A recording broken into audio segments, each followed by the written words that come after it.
काकडीची कोशिंबीर बनवण्यासाठी मी इथे एक काकडी घेतली आहे, ही मी किसून घेणार आहे। काकडी मी किसून घेतली आहे। आता यात मी घालणार आहे 2 चमचे दही,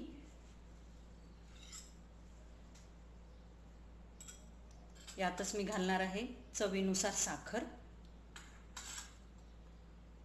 चवीनुसारच मीठ। आता मी हे चांगलं मिक्स करून घेणार आहे। आता हे चांगलं मिक्स झालंय, आपण यावर वरतून फोडणी घालणार आहोत। फोडणीसाठी मी एक छोटी कढई घेतली,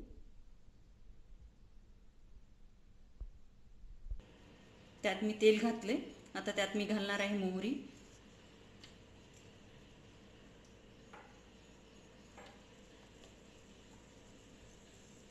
आता मोहरी तडतडली आहे, मी त्यात घालते थोडंसं हिंग,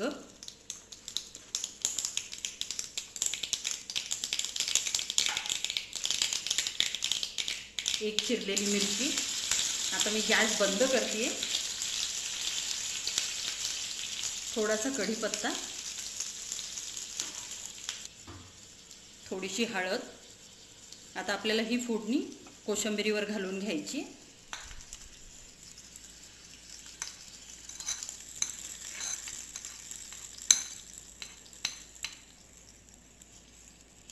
आता याला चांगलं मिक्स करून घ्यायचे।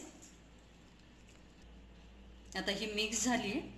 आता ही कोशिंबीर तयार आहे। आपण कोणत्याही जेवणासोबत ही कोशिंबीर वाढू शकतो।